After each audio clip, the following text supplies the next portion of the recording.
안녕하세요. 뉴스 속 날씨 이세나입니다. 최근 갑자기 어지럽거나 메스꺼움을 호소하는 사람이 많이 늘었다고 합니다. 약간의 어지러움을 대수롭지 않게 여기고 시간이 지나면 괜찮아지겠지라는 생각으로 그냥 넘기는 경우가 대부분인데요. 어지러움의 원인에는 여러 가지가 있을 수 있지만 갑작스러운 어지러움과 또 특정 자세에서 어지러움이 심하게 느껴진다면 이석증을 의심해봐야 한다고 합니다. 오늘 뉴스 속 날씨에서는 이석증에 대해서 자세히 알아보겠습니다. 서울백병원 가정의학과 허양임 교수 나와 계십니다. 교수님 안녕하세요. 네, 안녕하세요. 네, 이석증이란 병이 좀 생소한 분들이 많을 것 같습니다. 어떤 병인지 좀 자세히 설명해 주시죠. 네, 우리 몸의 전정기관은 반고리관과 이석기관으로 나눌 수가 있는데요. 반고리관은 고리의 절반, 그러니까 영어로는 알파벳 C자 모양에 해당하는 모양을 하고 있고 그 속에는 액체로 채워져 있습니다. 그리고 이석기관이라는 것에는 매우 작고 수많은 돌과 같은 성분으로 이루어진 이석들이 존재를 합니다. 이러한 이석 중 일부가 반고리관으로 들어가면 이석증이란 병이 발생하는데요. 이 액체로 채워진 반고리관에 고친 이석이 들어가면 머리를 움직일 때마다 이석이 움직이면서 어지러움증을 유발할 수가 있습니다. 반고리관으로 이석이 들어가는 원인은 머리의 외상이나 전정신경염, 그리고 메니에르병, 그리고 편두통 등이 있지만 사실 특별한 원인을 추정하기는 어려운 경우가 가장 많습니다. 네, 이와 비슷한 증상을 가진 병으로 메니에르가 있는데요. 이 메니에르는 어떤 질병이고 또 이석증과는 어떤 차이가 있습니까? 네, 메니에르병은 이제 발작성 어지럼증, 즉 이석증처럼 어지럼증 동반이 되겠고요. 난청이나 또 이명, 그리고 귀가 먹먹해지는 이충만감 같은 증상을 같이 일어나는 뇌의 질환이라고 알려져 있습니다. 아직까지 원인은 정확하게 밝혀지진 않았지만 소리를 듣는 달팽이관과 균형을 담당하는 전정기관의 순환을 담당하는 뇌 림프액의 순환 장애로 인해서 뇌 안에 부종이 발생하면서 증상이 생기는 것으로 보고 있습니다. 어지러움증 같은 경우에 이석증에서는 1분 이내로 짧게 지속이 되겠지만 메니에르 병은 30분에서 수시간 동안 주위가 빙글빙글 도는 양상으로 나타나는데 보통 하루를 넘기지는 않습니다. 메니에르 병의 70% 정도는 자연적으로 호전되는 병입니다. 하지만 질환을 방치하는 경우에는 어지러움증의 횟수가 더 잦아지고 청력 악화와 호전이 반복이 되면서 장기적으로는 결국 청력을 잃을 수도 있기 때문에 적절한 치료가 필요하겠습니다. 이러한 메니에르 병을 예방하기 위해서 중요한 것은 식생활 개선이겠는데요. 저염식으로 먹도록 하고 카페인과 술, 담배 섭취를 줄이고 또 생활에서 스트레스를 덜 받도록 노력해야 되겠습니다. 또 충분한 수면도 도움이 된다고 알려져 있습니다. 또 약물요법으로는 예방적 치료로서 뇌의 부종을 완화시키기 위해서 이뇨제를 가장 흔하게 사용하게 되겠고요.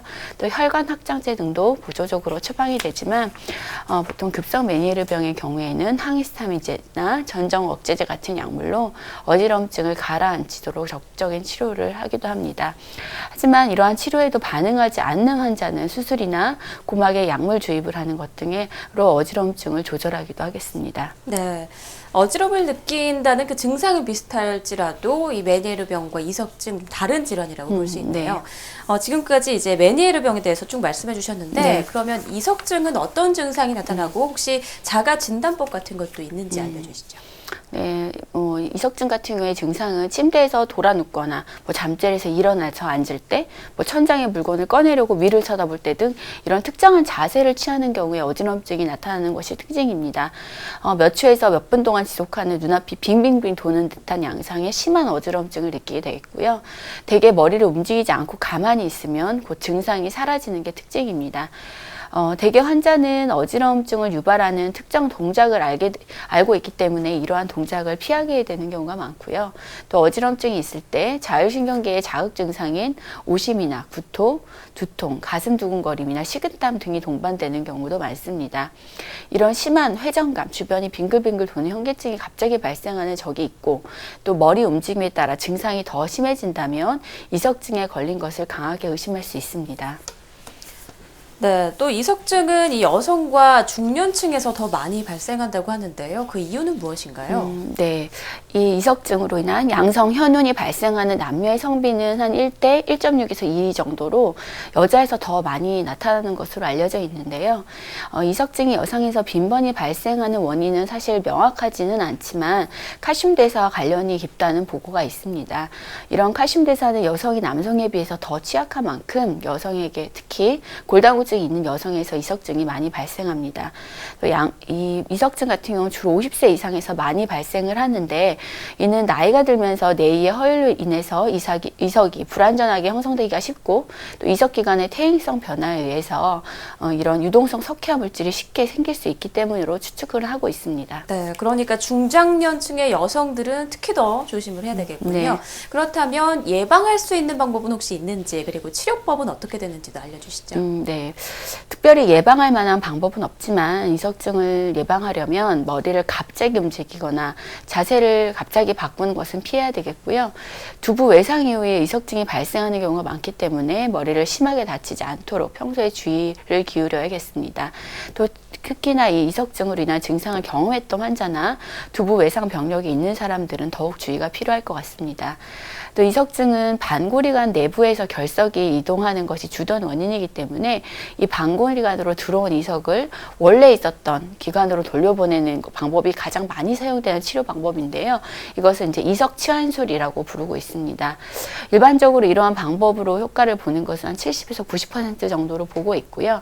만약 한 번으로 반응이 없으면 몇 차례 반복해서 시행을 하도록 합니다. 네, 잠깐의 참얼미에도 굉장히 괴로운데 이 어지럼증이 계속 반복적으로 발생하면 일상생활이 참 불편하겠네요. 네. 아무쪼록 이런 증상이 있으면 하루빨리 진단을 받아보는 게 좋을 것 같습니다. 네. 오늘 말씀 고맙습니다. 네, 감사합니다. 아무런 예고 없이 때와 장소를 가리지 않고 나타나는 것이 바로 이석증이라고 합니다. 그렇기 때문에 그 위험성이 더 크다고 볼 수 있는데요. 이렇다 할 예방법이 없기 때문에 평소에 올바른 생활 습관만이 이석증을 예방할 수 있습니다. 남의 일이라는 생각 갖지 마시고 날도 따뜻하게 풀렸으니까 건강을 위해 산책이라도 꾸준히 하시는 게 어떨까요? 뉴스 속 날씨 오늘 준비한 내용은 여기까지입니다. 시청해주신 여러분 고맙습니다.